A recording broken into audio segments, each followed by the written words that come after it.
And there we go. Looks a bit different now. Floors in. All the wastes are done. Waste there for the bath.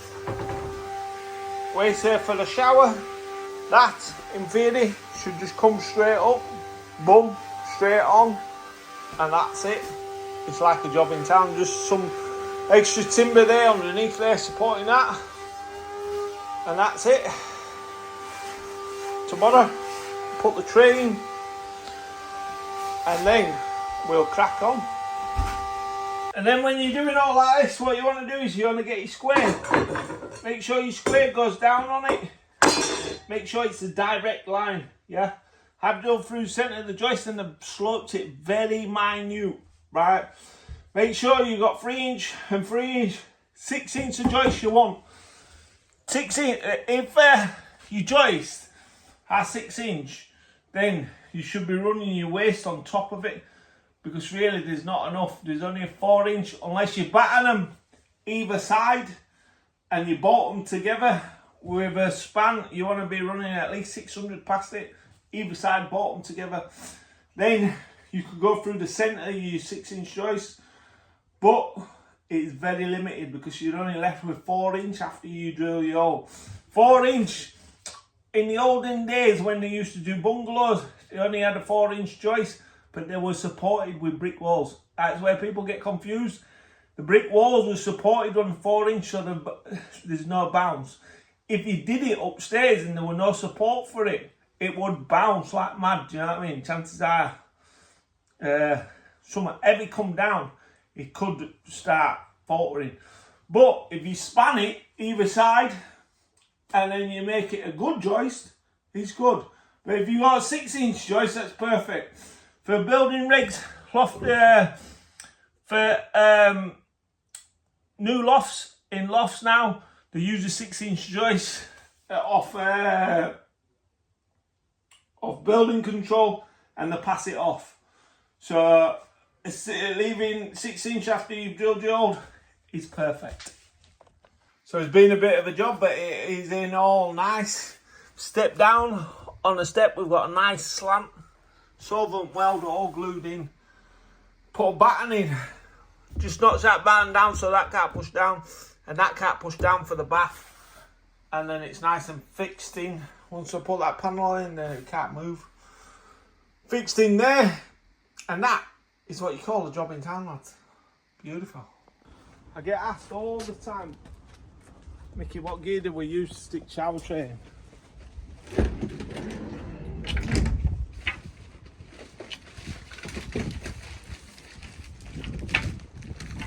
This is what gear I'm using. Today, I'm using a rapid set. This is from Andrews. This is one Benny has given me, and that is the one what I'm going to be using.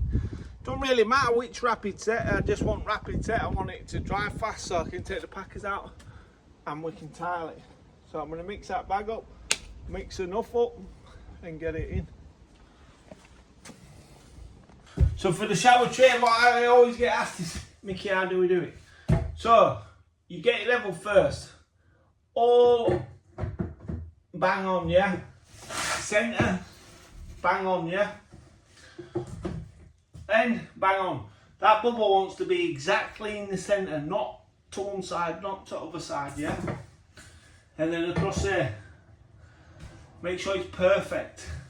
And then what you need to do is measure from the back of the tray to the front of the tray, and if it's a true 900, then it's good, it can go right back to the wall. If it's not a true 900, if it's an 880, what you want to do is pull it off the wall 10mm, because by the time you've tiled it, it'll be too much, and when you put your frame on it here, your frame will come over it, and that's not good. Do you know what I mean? Because I think what's happened now in society is they're trying to cut corners, and that 10mm makes the difference. You know what I mean? Just ask your ass, yeah?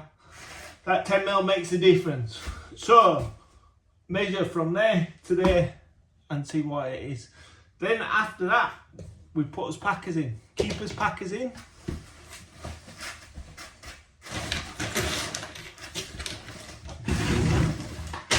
Keeper's packers in, yeah?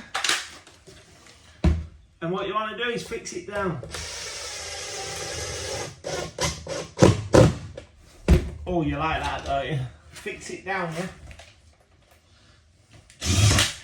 Because then what we're going to do is we're going to use rapid set.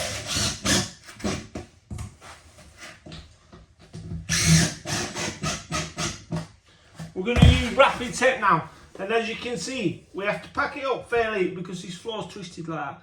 So we have to pack it up fairly a lot there, nothing at the back and round here. So when I mix my rapid set, we put nice fat bead here and then we'll scrape a channel out. So when we put the tray on, it can fall flat onto it and it'll be like a job in town. Don't forget to like, share and follow. There we go, I'm ready for tiling now. Fully tiled. Baths in. Showers in. Radiator, I had to move radiator though because that bath's 750. We planned on it being 700, so that rad won't centre. So I just had to move the pipes over to make it centre. Now it looks beautiful. Floor done. Finished rest of that plumbing off when we put that toilet in. This floor's on a right slope, but it's going to have to stay that, can't level it. Otherwise you have to level that. And that's it. Granite's looking good. Look like a different job when we come another day. Right, so these curved panels are a nightmare to cut down, so what you're trying to do is you're trying to eliminate cutting it down. So I've got a 12mm board there, I put the panel on the floor, mark my line, put the panel on the floor, marked my line. Now I'm going to put a batten across the wall, like so. And then I'm going to sit my bath on top of it. Then after we tile, that's a 12mm board, floor slope slightly here, give it a take. I believe we will be correct Monday, we will wait and see.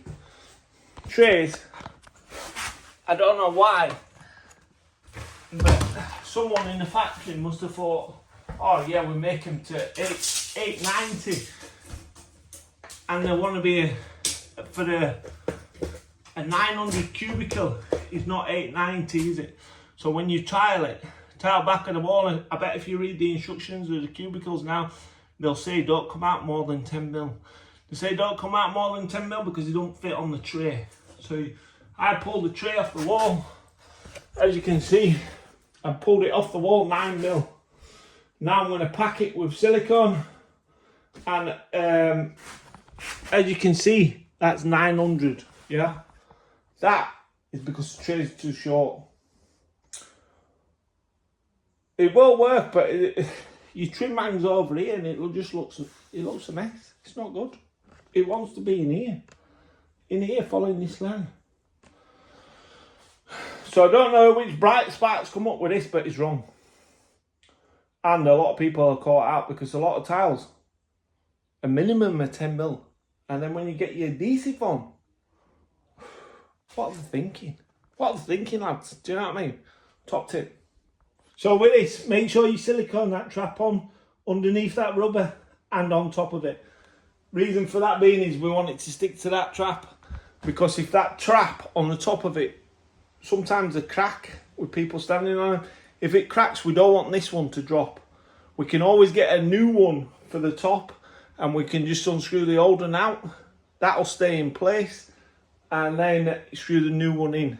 That means no damage underneath, no damage on top, and it's perfect. Let's drop the tray in. So now, all we have to do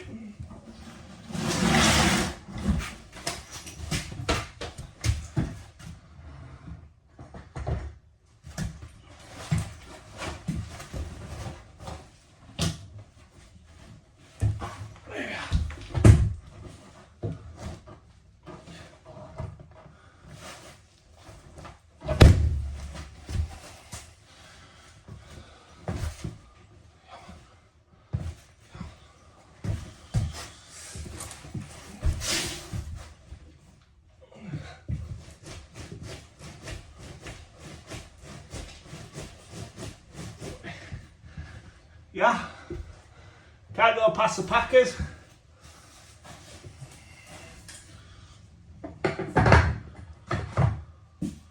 Oh, I just like a job in town, ain't that? Just like a job in town. Sometimes I just forget. I forget how good I am. But it comes back to me. Oh, it comes back to me alright.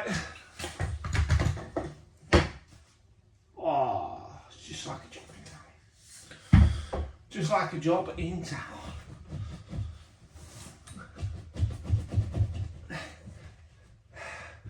Then while you've got it, slide it out slightly, bang some silicone on the back of it. No classier. Don't anybody come on and say classier. Right? Only numpties use classier.